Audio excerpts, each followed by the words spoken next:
Well, hello! Welcome back to my channel. Jashana here to talk about all the books I DNF'd this year. I'm not necessarily gonna go real in depth with synopses and everything. There are 16? Yeah, there are 16 books that I DNF'd this year. The first one I'm gonna mention was actually a reread, and this is a book that I would read again someday. It just, when I picked it up this time, was not in the mood in the fucking slightest. It's a historical literary fiction, Atonement by Ian McEwan. It's up there. I didn't feel like grabbing it. But yeah, I've read this one time before, twice before. I've read it 2 times before. So this would have been my 3rd read of it. And yeah, I just was not in the fucking mood for literary. I got a few chapters in and I was just finding myself struggling. Every time I would be like, I gotta pick that up, don't I? I should read a little more. And I just didn't fucking want to. And then this next one was an anticipated release for me. The Unbroken by C.L. Clarke. Adult fantasy that just wasn't doing it for me. I got, if I remember, I'm gonna try to remember for all these. I should start keeping track. But I got about 30% of the way in, and I just wasn't connected with the plot, with the characters, with anything, the writing style. Nothing was really engaging me. This one I think I got a fair amount into, like over 50%. Romanov by Nadine Brandis. This is young adult fantasy, historical reimagining of the Romanovs. And nothing was fucking happening in the first half. And then, I can't remember what it was. I think I just didn't care and I was bored, is what I remember. This next one, I might try again someday, perhaps, but I don't know. Magic Bites by Alana Andrews. This was part of my fantasy romance deep dive. I think this was part of round 1. And I just did not care. The whole like detective mystery kind of thing, mercenary thing, I don't know. I wasn't in the mood. Another one from Fantasy Romance Deep Dive, A King So Cold by Ella Fields. This one I want to say I got like 20 or 30% of the way in. I really hated the main character, I think. And she was dumb. They were dumb. Yeah, I remember like a conversation between some of the characters where I was like, you guys are stupid. Like, this doesn't make any sense. So, yeah, there's that. Another anticipated 2021 release that I DNF'd, Shadow of the Gods by John Gwynne. Bummer times.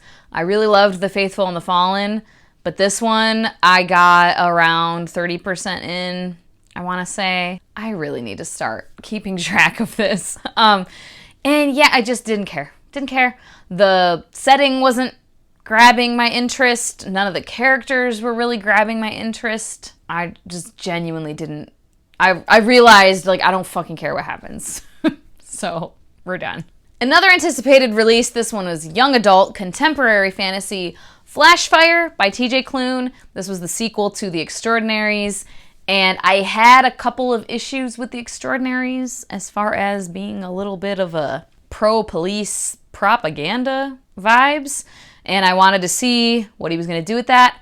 What I did read, I didn't read very much, like maybe 20%. I did feel like it looked like he was handling that better in this second book. But I realized that the cutesy, teenage, quirky little thing that was happening in the first book was annoying me in the second book. I didn't care.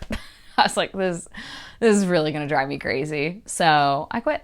Another fantasy romance deep dive one, Touch the Dark by Karen Chance. Didn't get very far into this. I think like 10% maybe. Just a very like early 2000s paranormal urban fantasy thing. Wasn't in the mood. Another anticipated young adult release, another sequel. This one to a duology, I think. I think this was the final book. Illusionary by Zoraida Cordova. This one I did get pretty far into. Again, I think 60%. And I was already kind of having some issues with stuff. And then it got to this point where I felt like the plot was just absolutely not making any sense. And I just wasn't engaged with what was going on at all. Like, I felt like there were plot holes. And yeah, Pestilence by Laura Thalassa. This one made me angry. Yeah, I could not abide this romance that I was supposed to be caring about. Literal abuse was happening, and like it's a romance, so you know, like these two characters, like they're gonna be the romance happening. And I was like, how the fuck are we gonna get to a point where I'm gonna want them to be together? Because this is literal abuse and torture. No, absolutely not. I don't want them to fucking be together, and I don't know how you can fucking redeem this. I don't think you can. Also, the main female character was so fucking stupid in the beginning. Like, there was just a thing that happened where I was like, this is the dumbest plan ever that I've ever, this is the stupidest shit.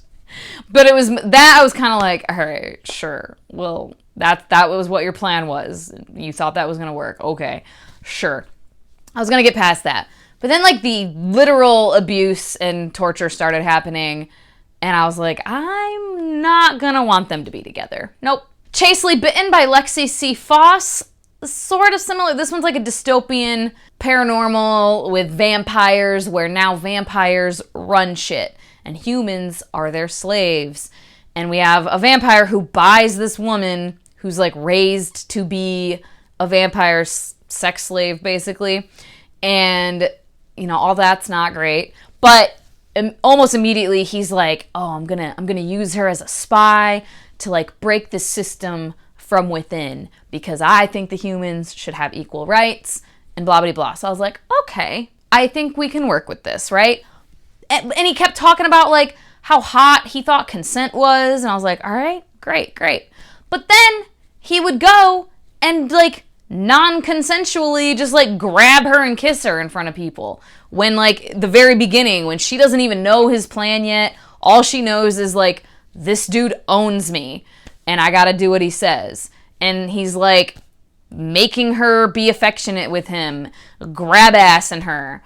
And I'm like, okay, do you like consent or not, sir? Because I'm getting very mixed messages. And it was just annoying me. So I didn't get very far into that one, like 15% or 20% or something like that. This one I barely read. I don't even really remember anything. Jinn by Jessica Cage. Just almost immediately the tone of it wasn't vibing with me. Another paranormal adult fantasy, urban fantasy. Just wasn't my thing. Another sequel / finale to a duology. The Shadowed Sun by N.K. Jemisin. Adult fantasy. I read The Killing Moon and I was like, okay, I like it, I think. Very confused, but I could see myself enjoying the second book more, and a few people had said that they enjoyed the second book more, so I was like, okay, cool, I'll give it a shot. Nope. I don't remember how far I got into this one. If I had to guess, I would say maybe 40% or something like that, but I was just not about it. So heady, so intensely heady, and I don't tend to love that. Super happy for everybody who loves that. Call me a dumb bitch if you want.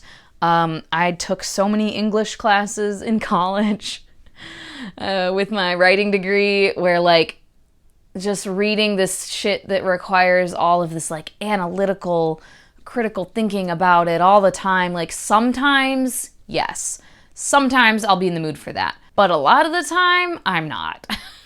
And then the last three are the most recent ones, and that would be Master of Poisons by Andrea Hairston, adult, epic fantasy, African-inspired setting. This one is one I could see myself reading someday.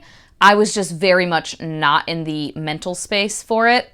It's a little heady, but it was more so that the writing style, especially in the dialogue, it felt just very vague and ethereal, and like we're speaking in riddles a little bit, and I just wasn't in the mood at the time. That's like most of these are just, I wasn't in the mood for this shit at the time. But like I said, that one, I was enjoying the characters. I only got about 100, yeah, I read 100 pages of that. I don't know what percent it was, but I got 100 pages into that one, and I liked the characters, and I was intrigued with the plot.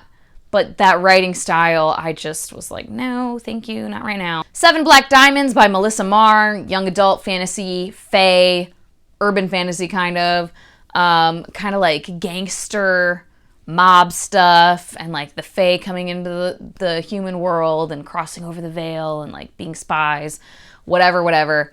I wasn't hating it. I just, the tone of it, the authorial voice, I wasn't loving. And then where the plot was going into like a school setting, no thank you. And then Our New World by Desiree King. This one, again, I barely got into it. I read like 3 or 4 chapters. This is another like vampire, urban fantasy, dystopian type of thing where the tone of it, the authorial voice, just wasn't about it. It had very like early 2000s paranormal urban fantasy energy to it. So if you like that, check this one out. I just was not about it at the time, or really ever, apparently. So there we go. Those are the 16 books I DNF'd. As per usual, most of my DNFs are typically just, I just don't care. I just don't give a shit about what's happening at all. I'm not going to waste my time and energy. I'm not a super fast reader. I think if I was someone who could read a 300-400 page book in 2 days, I probably would DNF a lot less, but I'm not. Like, I'm very much not. On average, I think the last time I checked, it takes me about 10 days on average. It varies, obviously, but it takes me about 10 days on average to finish a book. And I read mostly fantasy. Most of it is longer than 300 pages. So it's just like, no, I'm not going to sit here and spend this time on something that I'm just not fucking caring about when I could quit this and pick up the next one that I am interested in, you know? And every now and then one comes that's like pissing me off, so I quit. But usually it's just a very, I don't fucking care. I don't give a shit.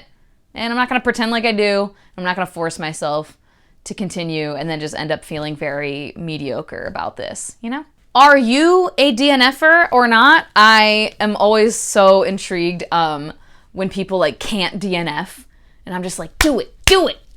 Just DNF it. Like, save your time and energy. I promise you'll be grateful. But, you know, to each their own, of course. Some people are completionists, and that's okay. But I say, don't suffer. If you're suffering through a book, just quit that bitch. It's fine. There's no book police that's gonna come arrest you for not finishing a book. As always, thank you so much for your time. Hope you all have a wonderful day, and I will talk to you later. Bye-bye.